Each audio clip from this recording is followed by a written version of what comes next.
ಸ್ನೇಹಿತರೆ, ನಮ್ಮ ಕರ್ನಾಟಕದ ವಿವಿಧ ಜಿಲ್ಲೆಗಳಲ್ಲಿ ವಾಯುಭಾರ ಕುಸಿತ ಮತ್ತು ನೈಋತ್ಯ ಮಾನ್ಸೂನ್ ಪ್ರಭಾವದಿಂದ ಹವಾಮಾನ ಯಾವ ರೀತಿಯಾಗಿರಲಿದೆ, ಯಾವ ಜಿಲ್ಲೆಗಳಿಗೆ ಭಾರೀ ಮಳೆಯ ಎಚ್ಚರಿಕೆ ನೀಡಲಾಗಿದೆ ಎನ್ನುವುದರ ಸಂಪೂರ್ಣ ಜಿಲ್ಲಾವಾರು ಮಾಹಿತಿ ಇಲ್ಲಿದೆ. ಕರ್ನಾಟಕದ ವಿವಿಧ ಭಾಗಗಳಲ್ಲಿ ಮುಂಗಾರು ಮಳೆ ಮುಂದುವರಿಯಲಿದ್ದು, ಭಾರತೀಯ ಹವಾಮಾನ ಇಲಾಖೆ ನೀಡಿರುವ ಮುನ್ಸೂಚನೆಯಂತೆ ಕರಾವಳಿ ಮತ್ತು ಮಲೆನಾಡು ಜಿಲ್ಲೆಗಳಲ್ಲಿ ಸಾಧಾರಣದಿಂದ ಭಾರೀ ಮಳೆಯಾಗುವ ಸಾಧ್ಯತೆಗಳಿವೆ. ಕರ್ನಾಟಕದ ವಿವಿಧ ಭಾಗಗಳಲ್ಲಿ ಮುಂಗಾರು ಮಳೆಯ ವಾತಾವರಣ ಮುಂದುವರಿಯಲಿದ್ದು, ಭಾರತೀಯ ಹವಾಮಾನ ಇಲಾಖೆ ನೀಡಿರುವ ಮುನ್ಸೂಚನೆಯಂತೆ ಕರಾವಳಿ ಮತ್ತು ಮಲೆನಾಡು ಜಿಲ್ಲೆಗಳಲ್ಲಿ ಸಾಧಾರಣದಿಂದ ಭಾರೀ ಮಳೆಯಾಗುವ ಸಾಧ್ಯತೆ ಇದೆ. ಶಿವಮೊಗ್ಗ, ಚಿಕ್ಕಮಗಳೂರು, ಕೊಡಗು ಮತ್ತು ಹಾಸನ ಜಿಲ್ಲೆಗಳಲ್ಲಿ ಹಗುರದಿಂದ ಸಾಧಾರಣ ಮಳೆಯಾಗುವ ಸಾಧ್ಯತೆ ಇದೆ. ಬೆಂಗಳೂರು ನಗರ ಮತ್ತು ಬೆಂಗಳೂರು ಗ್ರಾಮಾಂತರ ಭಾಗಗಳಲ್ಲಿ ಮೋಡ ಕವಿದ ವಾತಾವರಣ ಇರಲಿದ್ದು, ಗರಿಷ್ಠ ತಾಪಮಾನ 27 ಡಿಗ್ರಿ ಸೆಲ್ಸಿಯಸ್ ಹಾಗೂ ಕನಿಷ್ಠ ತಾಪಮಾನ 21 ಡಿಗ್ರಿ ಸೆಲ್ಸಿಯಸ್ ಇರಲಿದೆ. ಹಗಲು ಹಾಗೂ ಸಂಜೆಯ ವೇಳೆಗೆ 45% ಹಗುರ ಮಳೆಯಾಗುವ ಸೂಚನೆಗಳು ಇವೆ. ಬೆಳಗಾವಿ, ಧಾರವಾಡ, ಹಾವೇರಿ, ಕಲ್ಯಾಣ ಕರ್ನಾಟಕದ ಕೆಲವು ಜಿಲ್ಲೆಗಳಲ್ಲಿ ಅಲ್ಲಲ್ಲಿ ಹಗುರವಾದ ಮಳೆಯಾಗುವ ನಿರೀಕ್ಷೆ ಇದೆ.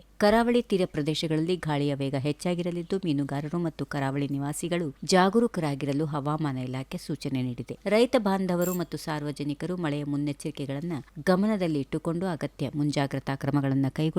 ದಿನನಿತ್ಯ ನಿಖರ ಹವಾಮಾನ ವರದಿ ಮತ್ತು ಕರ್ನಾಟಕದ ಮುಖ್ಯ ಸುದ್ದಿಗಳನ್ನು ತಕ್ಷಣವೇ ಪಡೆಯಲು ನಮ್ಮ ಚಾನೆಲ್ ಅನ್ನು ಸಬ್ಸ್ಕ್ರೈಬ್ ಮಾಡಿಕೊಳ್ಳಿ. ಈ ವಿಡಿಯೋ ನಿಮಗೆ ಉಪಯುಕ್ತ ಅನಿಸಿದ್ರೆ ತಕ್ಷಣವೇ ಲೈಕ್ ಮಾಡಿ, ಹಾಗೆ ನಿಮ್ಮ ಸ್ನೇಹಿತರೊಂದಿಗೆ ಶೇರ್ ಮಾಡಿ. If you like this video, ಬೇಗ ಲೈಕ್ ಮಾಡಿ, ಕಾಮೆಂಟ್ ಮಾಡಿ, ಶೇರ್ ಮಾಡಿ ಹಾಗೂ ಯೋಯೋ ಟಿವಿ ಕನ್ನಡವನ್ನು ಸಬ್ಸ್ಕ್ರೈಬ್ ಮಾಡಿ.